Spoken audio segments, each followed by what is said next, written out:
So let's go ahead and begin. On this excerpt of today's reading with Jericho Sunfire, a story of a Breatharian warrior. Unless you are actually living the Breatharian lifestyle, you will not be able to fathom the extremely steep learning curve and the amount of pressure there is placed upon you by others that are eager to discredit you, take information, satisfy curiosity, or judge you. I can imagine that it's the incredible amount of questioning and pressure that causes the longtime Breatharians to go underground.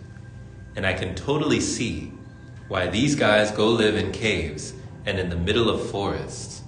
The pressure to be pure or some longtime Breatharian spiritual idol can get the best of you if you don't protect your mindset. Also, some of this Breatharian gets busted crap are often stories made up by people with nothing better to do anyway. I know because I have had it done to me. People do it for all kinds of reasons. Some do it to get back at you for upsetting them. And some do it just because they can. At the end of the day, it was the people that were making this journey hard for me, not the journey itself. It was people that I had to get away from. Even though at first, it was pretty hurtful and disturbing to have people accuse me of being a Breatharian fraud. After a while, what I first saw as a great disrespect of my character, I now began to see as my one and only savior. I wanted to withdraw from the public eye and get on with my life in peace and cries of fraud. Like they say, yeah, anything that costs you your peace is too expensive. You've heard that? You've heard that saying, anything that costs you your peace, it's too expensive. And cries of fraud was the only thing that was going to get people good and bad off my back. The whole fake thing really did me a favor, more than anybody could ever imagine, because by now, I didn't want the spotlight, because it brought too much negative attention, and I had had enough of everybody getting in my business. People were making me a saint and a devil all at the same time, and I was tired of it. I was me, and I knew I was a good man. None of these people, good or bad, really knew anything about me. The only people that knew anything about me were my family and people I was with on a daily basis. And they didn't care what I did, because everybody that really knew me already knew that I wasn't the run-of-the-mill guy. Plus, they were too occupied with worrying about paying the bills, keeping their job, etc. It was with these people that I finally learned a number of lessons, and these lessons were to stop being an open book, get out of the raw vegan community, and stop hanging around fruitarian people that didn't have my best interest at heart. I say fruitarian people because they were the only people I was getting abuse from. People on cooked food didn't really give a crap, because they were too busy enjoying their cooked food to care what I was doing. In fact, they thought I was just missing out and it was my tough luck. People in support of what I do keep telling me that what I do is amazing. But Breatharianism is not amazing. Cooked food is amazing, because it's amazing that the body lasts so long on it.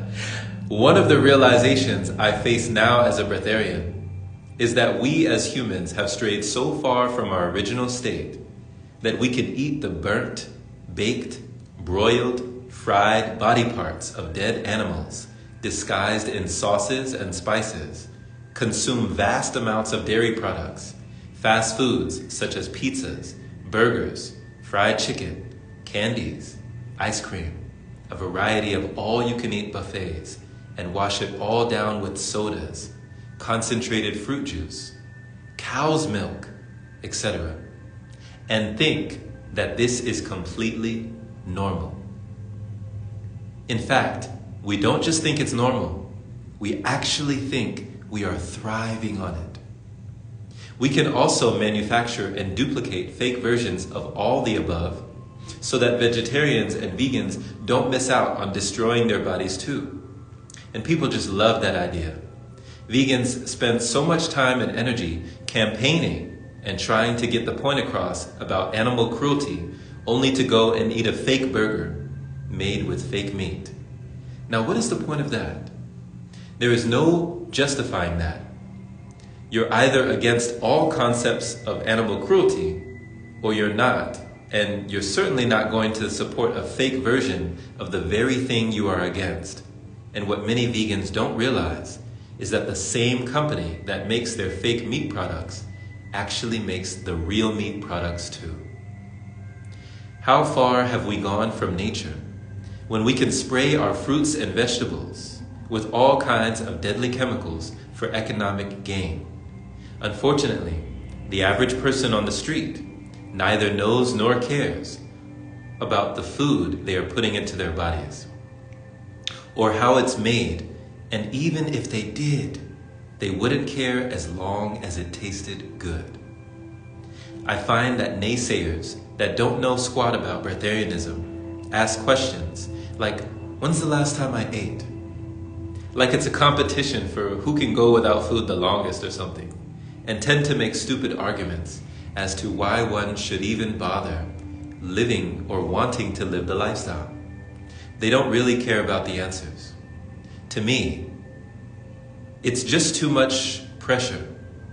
In my opinion, as someone that is experiencing this lifestyle for myself, is that it makes perfect sense to be extremely mindful of what you put inside your body, because in my opinion, in its ideal state, the body doesn't need any outside help from us. The key is being dedicated and patient enough to get your body in its ideal state. In my opinion, Breatharianism is only possible after you have mastered raw veganism, fruitarianism, and liquidarianism. That takes many, many years of conscious loving intent to cleansing to reach that point. And when done properly, has nothing to do with purposely restricting yourself from food. In fact, it's nothing to do with the food. Not feeling the need to eat simply comes natural. Therefore, there is no need to impose restrictions with the intention of causing suffering, etc. Like I said, Breatharianism goes beyond the understanding of many people, and unless you practice it and experience it for yourself, you will never understand it fully. I find that, like anything else, people will do things when they are not ready and mess up and quit, then blame the diet or the lifestyle, which is why there's so much conflicting info. I've heard it said from some people attempting Breatharianism that they feel high. From my own experience, I do not feel high or anything, but grounded. I strongly believe that with Breatharianism, the body produces what it needs by recycling and getting nutrients from the elements of nature. Oftentimes, with the quality of the air and with the use of air conditioning, drinking water is sometimes needed by some to supplement the water they cannot get from the air. Me, I really don't care if someone wants to drink small amounts of water and still regard themselves as a breatharian. Some may also talk about prana, living on light, and will get really deep into all the technical details. I don't believe that Breatharianism, as it is defined, is healthy or even possible for everyone, because I think that some people are tropical people and do better as fruitarians. Some people are cold people and do better in colder climates. I see a lot of breatharians based in Europe. I do believe that either should be taught or coached, like some people try to do. To me, if you have to be coached, then you are not really ready for it. It's a very personal rite of passage for those that are ready. People can be very, very mean and display intense anger at the thought of me not eating food. They act like they only have my best interest at heart. But really, they're just scared of the idea of somebody not wanting to eat. They always insist that breatharianism is impossible, and ask me why on earth I would want to go breatharian. And to prove their point, many of the doubters will state that breatharianism is not possible because everything on the planet eats something. And if it was possible, then why do animals eat? Well, I find this argument pretty weak. I say that animals eat for the same reason some humans do. Out of boredom, taste, comfort, because basically what else is there to do? Heck, think about it. Why are there millions of obese people on the planet stuffing themselves full of food?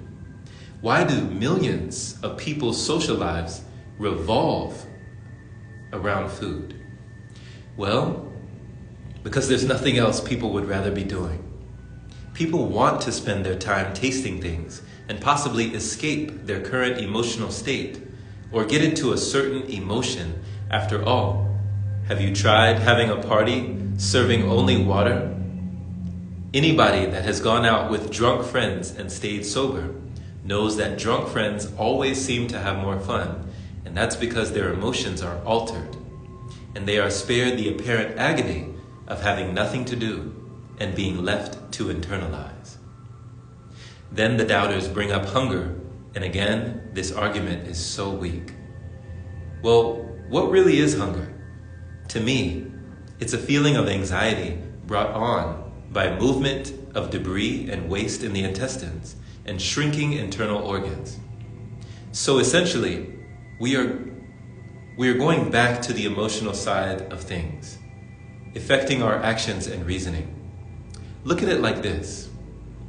If you were a horse stuck in a field all day with nothing to do, with your food just lying around, wouldn't you eat it? Animals know nothing about nutrition or making sure they get their vitamins and proteins.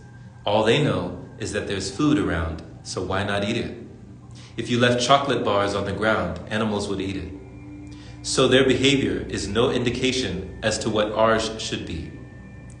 I don't read the minds of animals, so this is basically my guess, my opinion. These angry people always make comparisons between animals and humans when it comes to diet. I think they only do this when it suits them. Though, because when it comes to something like sex, it's another story. Humans are the only beings that have sex at random or for the fun of it. So it's no surprise to see that comparison isn't used very often. It soon became a sad fact of life that as a breatharian, I was going to have to deal with some very angry people. It's crazy because these people will try to lie and discredit me. But while they scream fake and fraud, I don't think they realize that I actually have a life where I live with and mix with various people that see what I do on a daily basis. They seem to think that if they can't do it, or if they don't believe it, then it doesn't happen, or it cannot be done. That kind of reminds me of the quote I love by Nelson Mandela. It's only impossible until it's done. And then there's another quote I love by Helen Keller, powerful quote. She said, while they were saying amongst themselves, it cannot be done, it was done. It was done. I love that quote. I used to meditate a lot on that quote. People often react angrily when they find out what I do, yet still want to know all the ins and outs of what I do. They demand I give them everything I know, down to every detail. For me, this is a total waste of time, because I have nothing to prove to anybody. Also, I always have to be careful who I share information with. People would lash out and call me a fake, especially as a way of revenge or spite. For instance, if someone I knew didn't get what they wanted, or if a friendship went sour, In fact, I got called a fake so many times that at one point I started to believe it myself. I became super nervous about going anywhere or doing anything that had food anywhere near it for the fear of there being some person in the bushes with a camera ready to jump out and scream, "Busted!" Wow. Just afraid of the paparazzi. That's crazy. Can I live? I soon realized that I didn't want to live in constant fear because it was just too stressful, especially since I wasn't doing anything wrong or to hurt anybody. Situations were coming up where I had to get money changed, and the cheapest way to do that was to get a chocolate bar, chewing gum, or a drink, or a situation where I needed to go to the restroom. And the only place to go was a fast food joint. I wasn't going to put myself under that kind of pressure. Now, I have no problem getting that chocolate bar and giving it away, or going inside that fast food joint and using the restroom. I couldn't care less because I'm no longer attached to the Breatharian label. I no longer feel attached to the idea of living up to everybody's expectations and being that super pure Breatharian that can do no wrong. Now this is funny because I will actually go, and I've written chapters of my book in places like In-N-Out, Wendy's. I've done live videos in fast food restaurants, and I never go up to the counter, but I'm just doing videos, and I have no problem being around other people that eat, even though I'm not eating. But it's just interesting thinking like somebody would be hiding with a camera like, "Oh, I got him," somebody in their car at the end of the street, like taking a picture. And if they were to post me and say, "Oh, guess what? Jerome was over there, or Jerome was over there." And I'm like, "What? So what?" Like that sounds so silly. So just to hear Jericho talking about this, like that was actually one of his fears, was somebody taking a picture of him or just catching him in a moment where he's around food, just so that they can say, "I got you."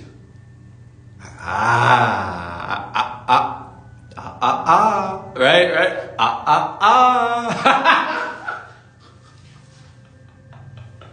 I'm in the library, I gotta calm down. I'm still the rough diamond that I've always been, and will probably always be messing up somehow. So I guess I'll always be giving people something to talk about. Since day one of my journey, I've learned that you will not please these doubters and naysayers ever, and trying to will simply get you burnt out. And will get no peace from these people, because even though they are not the ones living the lifestyle, they will act as if you have a gun to their head, demanding they do what you do, and proclaim Breatharianism as the perfect diet for mankind. It makes me laugh, because after all, you're the one living the lifestyle. So shouldn't you be the angry one? I'm kind of making light of this because I'm the old warhorse. I'm an old warhorse and eat naysayers and doubters for breakfast. But in fact, these people can be very disruptive to your progress. And if you let them get in your head, they can really stop you in your tracks or plant the seeds that will eventually go towards you quitting at a later time. When things start to add up, my advice here is to go underground. Seek out like-minded people, yet listen only to your own intuition. And if you must fight folks, pick your battles, because you need to protect your mindset. Looking back on it, I would also say that it's not really worth it to try and prove or convince people that about anything, because most folks do not want to believe. They just want to bash you, vent, and waste your time trying to be intellectual when they really know nothing about your day-to-day life. I'm the kind of guy that doesn't bug anybody for their lifestyle or diet choice, as long as they return the favor and it doesn't affect or harm me or my family. But like I experienced with Breatharianism, People tend to react violently and defensive when they are toe-to-toe with someone like me that's going so far against the grain. People and family will get very offended or will feel uncomfortable, even upset, if you do not eat with them, and will be perfectly happy and content to enjoy their company, but they will often struggle to understand why you would want to refuse their food or not eat, and to them, the only thing that makes sense is that you don't like what they have to offer. I've met with this as well, and I've had to explain, people definitely, they do get in their feelings. And I know in some cultures, it's considered very disrespectful to refuse food from somebody who made it for you. Like somebody was telling me, like, you don't say no to abuela. You never say no to abuela. I remember spending times bargaining with friends and family as to what I will want to eat with them. And it's always very funny to see what they consider to be extreme. Like simply not eating meat is suicide for most of my old friends and family. Then, when they learn that I won't even drink water with them, they are completely up in arms. But the good thing is that all the people I keep in my life already know I'm free-spirited and crazy, so they don't take offense. Plus, I will tell them straight that I'm doing my own thing and not to worry. Yeah, I usually just tell people, hey, I'm fasting. People understand that. It's in all the world's, major religions, they all have fasting, so I just let people know, hey, I'm taking a break, I don't tell them how long, right? I don't mention how long, I just say, hey, I'm fasting right now, thank you. Hey, thank you, no, I appreciate that. Hey, no, I appreciate that. Hey, good looking out, I appreciate you. I'm good right now, I'm good, thank you. Some folks are not so lucky, and for a quiet life, they will throw all their progress down the drain because they are simply not willing or prepared to deal with the backlash and all of the questioning. When I was a fruitarian, I gained some online buddies that felt I represented their high fruit cause. To them, with my intense athletic ability and training methods, I became an example of the possibilities of being on a high fruit diet. I was a success story that they shared with all their friends, but the minute I shared my progression to Breatharianism, I was shot down as a sick and unhealthy and even unstable individual. And these so-called buddies and supporters vanish.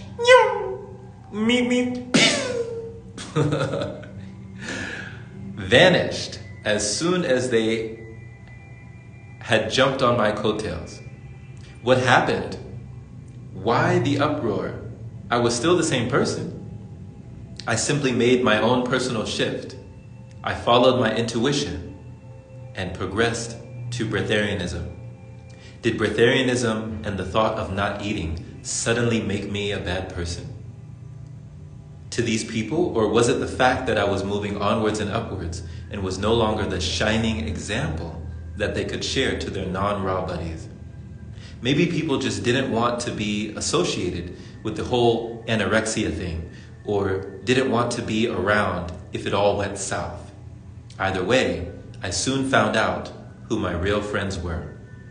Whatever the reason for people's departure, it soon became pretty darn lonely all of a sudden, and it became hard to not be a little resentful of the effect Breatharianism was having on my life. But I still knew in my heart that what I was doing was the right thing, and that I couldn't let the fears of others get me down or in my way. Plus, I had reached a stage where doubt wasn't even an issue or an option. I had come way too far to get soft now or have any regrets. Now, last time I remember saying that, growing up as an only child, growing up without any siblings, growing up basically by myself, just me, around the house, playing with sticks in the backyard or playing video games. I was alone pretty much in my solitude for most of my life, so I don't really have that problem of being alone without being lonely, but I know that there are many people that will go back to eating simply because of that, because the social disconnect is just too much. Like it's just too much. Like they need to feel like they belong to the tribe, like to the community, they need to feel human again.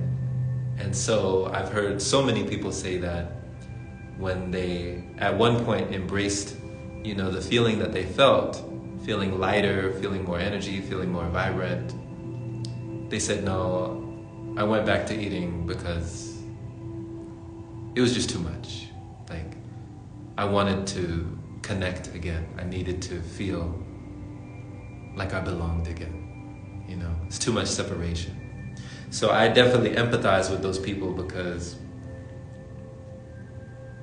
we all have different backgrounds, different cultures, different customs, different upbringings, and different ways of seeing the world, like different perspectives in the collective.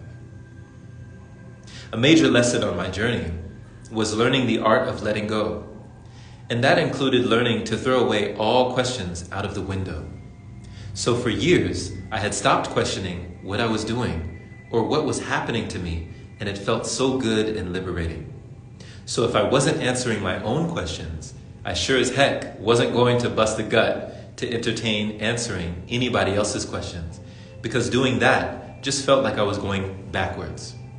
Over the years, I've shared snippets of information about my journey, but I felt intuitively led to share, but it often backfired on me because the mistake I made was trying to reach everybody, anybody and everybody. And even though I was helping people, I was also opening up the floodgates for every idiot and crazy person, which wasn't good because normally at any other time, I'm a very private person and not very sociable at the best of times. And I just don't like people constantly up my butt, asking repetitive questions or in my space, just hanging around. Especially people I don't know or people whose energy I don't like. I can't tell you how many people I upset because of this, but I simply was not prepared to play the mini games that came with doing what I do. I learned very quickly that once people find out I'm a Breatharian, they will be extremely eager to ask many, many questions that if I am not mindful about protecting myself, will drain every ounce of my joy and vitality. Well, it sounds like what they call energy vampires. Because even though much interest is shown, when it's all said and done, very few of them are actually prepared or willing to live the lifestyle. So for me, it's a total waste of time and energy trying to explain anything just to satisfy people's curiosity on demand, and I refuse to do it. Throughout the entire time going through my initiations, I never intended to be a big shot or a guru. I shared what I was doing for the fun of it, likewise. And because people said I couldn't do it, likewise. Wow, that's very relatable. Being a gamer, growing up playing all kinds of video games, you start to adopt a mindset of challenge accepted, right? Challenge accepted. Oh, you dare me? What? Who, me?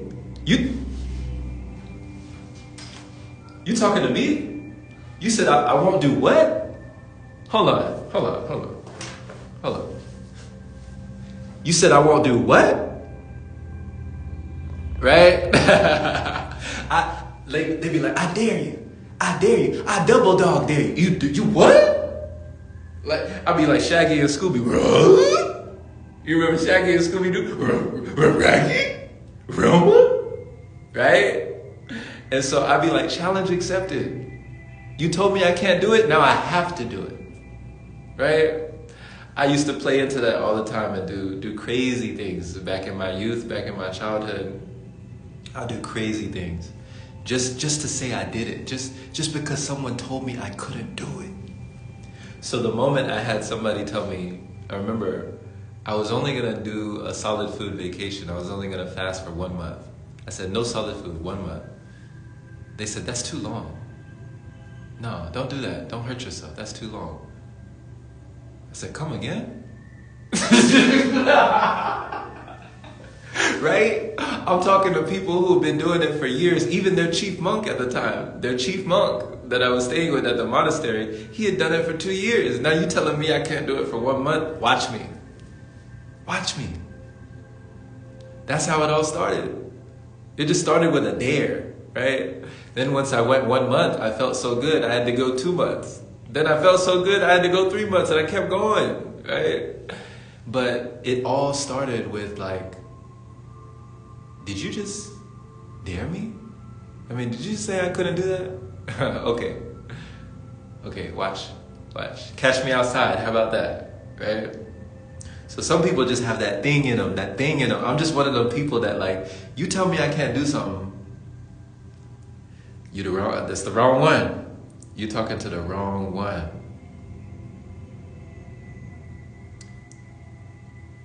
Anybody telling me the reason I never wanted fans to be put up on a pedestal, and I didn't want anybody telling me that I was the reason why they don't eat food, because my intention was not to convert anybody.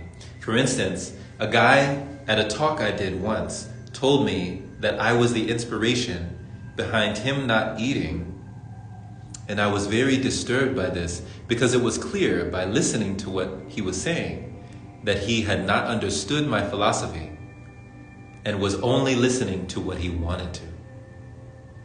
People also got mad because I shared what I wanted to share, when I wanted to share it because I felt it was a part of my spiritual calling.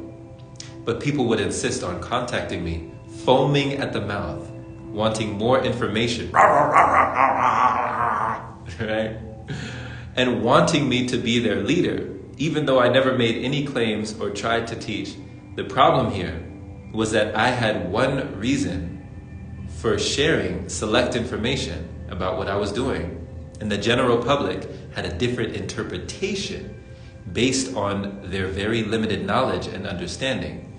And many people simply had their own plan, which mostly involved observing every move I made and treating me as their own personal lab rat. But I had to learn all of this the hard way, don't we? Don't we all? At times, I put my trust in the wrong people and learned a lot from those experiences. I'm always asked, how can I live as a Breatharian? And I can never give a straight answer because I really have no idea how myself. The only thing I do know is that I am not in control. I can do what I can do, not because of my own willpower or mind control. Because if that was the case, I'd still be trying to get off cooked foods right now. In fact, to be honest with you, I don't even think I'd still be on this journey if it was down to my own efforts. I know for a fact that I can do what I do only because it's the right time to do so. I believe a higher spiritual source within me and divine timing is the only reason I can do what I do. And we can go ahead and stop here at this juncture of our journey. Thank you so much for listening. That reminds me of, Eli Tom. Eli Tom would say the same thing. He said, nature did that. Nature did that. It was something within you that wants to continue, Like something within you that wants to ascend, or something within you that wants to evolve, or something within you that knows it can go further. Just like the universe that's constantly expanding, right? If we are part of the universe, we're constantly expanding. We have something inside us that is not always satisfied with just the regular or the average, or just what the majority believe is normal. That for some people, there's something within that wants to go further, just to see.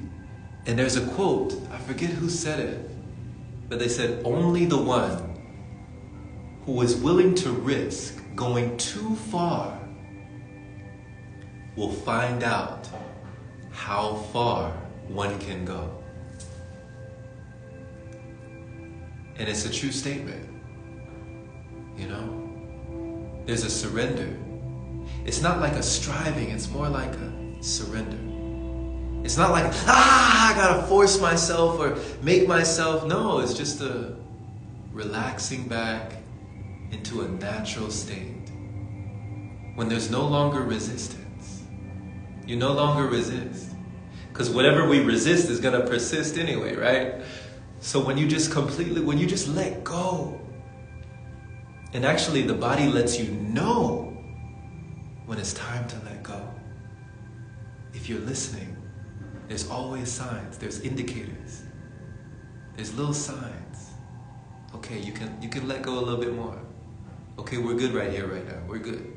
Okay, you could let go a little bit more. See what happens.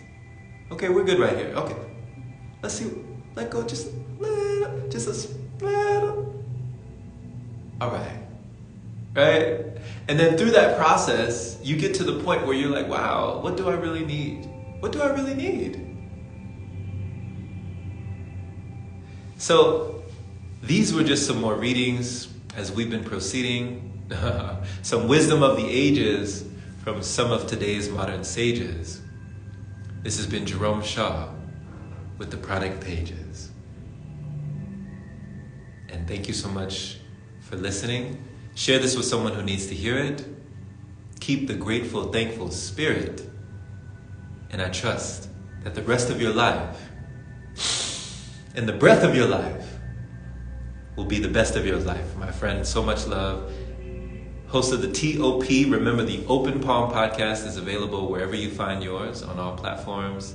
And if you'd like to learn more about pranic living in general, we have a website for you. It's called patreon.com/pranicpath. And it's just a wealth of knowledge. Actually, this book is inside that as well. I have the PDF and over 20 other books that I provide there for you, your reading pleasure. Tons of audios, tons of videos, tons of content, just for the ones who are looking. And if you want to be on a one-on-one basis, you can hop on my DMs and we can talk about that as well. So much love. Enjoy the rest of your day. I'm about to be on my way. We'll see you very soon. Stay in tune.